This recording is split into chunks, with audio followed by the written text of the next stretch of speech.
नमस्कार दोस्तों, मेरे YouTube चैनल HP कहानी में आप सभी का स्वागत है। आपने महसूस किया होगा कि जो लोग अच्छे कर्म करते हैं वो परेशान रहते हैं, वहीं जो बुरे कर्म करते हैं वो खुशी से रह रहे होते हैं। अच्छे कर्म करने वाले परेशान होते हैं कि आखिर उन्हें इतनी परीक्षा क्यों देनी पड़ रही है, जबकि जो अधर्म की राह में हैं वो खुश हैं और जिंदगी का लुत्फ उठा रहे हैं। भागवत गीता में वर्णित कथा के अनुसार जब भी अर्जुन के मन में कोई दुविधा होती थी तो वो श्री कृष्ण के पास पहुंच जाते थे। एक बार की बात है, अर्जुन भगवान श्री कृष्ण के समीप आकर कहा कि वो दुविधा में हैं और इसका जवाब वो श्री कृष्ण से चाहते हैं। श्री कृष्ण ने पूछा कि क्या सवाल है? अर्जुन ने कहा, मुझे ये जानना है कि अच्छे लोगों के साथ हमेशा बुरा ही क्यों होता है, वहीं बुरे लोग खुशहाल दिखते हैं। अर्जुन के मुंह से ऐसी बात सुनकर श्री कृष्ण मुस्कुराए और कहा, मनुष्य जैसा सोचता है और महसूस करता है वैसा कुछ नहीं होता, बल्कि अज्ञानता की वजह से वो सच्चाई नहीं समझ पाता। अर्जुन उनकी ये बात समझ नहीं पाए। इसके बाद श्री कृष्ण ने अर्जुन से कहा, पार्थ, मैं तुम्हें एक कथा सुनाता हूँ। उसे सुनकर तुम समझ जाओगे कि हर प्राणी को उसके कर्म के हिसाब से ही फल मिलता है। प्रकृति हर किसी को अपनी राह चुनने का मौका देती है। अब वो मनुष्य की इच्छा पर निर्भर करता है कि उसे धर्म की राह चुननी है या अधर्म की। कथा शुरू करते हुए श्री कृष्ण ने कहा, एक नगर में दो पुरुष रहा करते थे। एक पुरुष व्यापारी था जिसके जीवन में धर्म की बहुत महानता थी और वो पूजा पाठ में यकीन रखता था।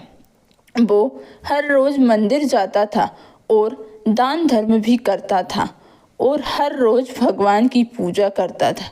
वहीं दूसरा पुरुष बिल्कुल विपरीत था। वो हर रोज मंदिर तो जाता था लेकिन पूजा करने नहीं, बल्कि मंदिर के बाहर से जूते चप्पल चुराने। उसे दान और धर्म से कोई लेना देना नहीं था। समय बीतता गया और एक दिन बहुत जोर की बारिश हो रही थी। इस वजह से मंदिर में पुजारी के अलावा कोई नहीं था। ये बात जब दूसरे पुरुष को पता चली तो उसने कहा कि ये सही मौका है मंदिर का धन चुराने का। पंडित से नज़र बचाकर उसने मंदिर का सारा धन चुरा लिया। उसी समय धर्म कर्म में विश्वास रखने वाला व्यक्ति भी मंदिर पहुंचा। दुर्भाग्य से मंदिर के पुजारी ने उसे ही चोर समझ लिया और चिल्लाने लगा। वहाँ लोग एकत्र हो गए और उसे बहुत मारा। किसी तरह वो बचते बचते वहाँ से निकला तो दुर्भाग्य ने उसका साथ वहाँ भी नहीं छोड़ा। मंदिर के बाहर वो एक गाड़ी से टकरा गया और घायल हो गया। फिर वो व्यापारी लड़खड़ाते हुए घर जाने लगा तो रास्ते में उसकी मुलाकात उस पुरुष से हुई जिसने मंदिर से धन चुराया था। उसने कहा, आज तो मेरी किस्मत चमक गई, एक साथ इतना सारा धन मिल गया। ये सब देखकर उसे बहुत बुरा लगा और उसने अपने घर से भगवान की सारी तस्वीरें निकाल दी।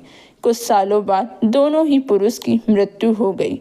मरने के बाद जब दोनों यमराज की सभा में पहुंचे और भले पुरुष ने दूसरे व्यक्ति को देखा तो उसे बहुत गुस्सा आया। उसने क्रोधित होकर यमराज से पूछ लिया, मैं तो हमेशा अच्छे कर्म करता था, दान में विश्वास रखता था, उसके बदले जीवन भर मुझे अपमान और दर्द ही मिला, और इस व्यक्ति को नोटों से भरी पोटली, आखिर ऐसा भेदभाव क्यों? इस पर यमराज ने कहा, पुत्र, तुम गलत समझ रहे हो। जिस दिन तुम्हारी गाड़ी से टक्कर हुई थी वो दिन तुम्हारे जीवन का आखिरी दिन था, परंतु तुम्हारे अच्छे कर्मों की वजह से तुम्हारी मौत सिर्फ एक छोटी सी चोट में बदल गई। तुम इस दुष्ट व्यक्ति के बारे में जानना चाहते हो? दरअसल इसके भाग्य में राजयोग था, मगर इसके कुकर्मों और अधर्म की वजह से वो सिर्फ एक छोटी सी धन की पोटली में बदल गया। कथा सुनाने के बाद श्री कृष्ण अर्जुन से कहते हैं, पार्थ, क्या अब तुम्हारे सवालों का जवाब मिल गया? ऐसा सोचना कि भगवान तुम्हारे कर्मों को नज़रअंदाज कर रहे हैं, ये बिल्कुल भी सत्य नहीं है।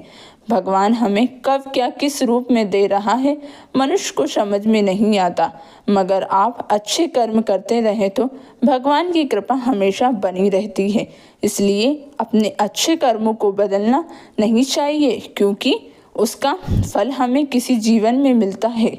इसलिए मनुष्य का फर्ज है कि वो हमेशा अच्छे कर्म करे रहें, क्योंकि श्री कृष्ण ने गीता में भी बताया है कि किसी के द्वारा किया गया कर्म बेकार नहीं जाता, चाहे वो अच्छा हो या बुरा।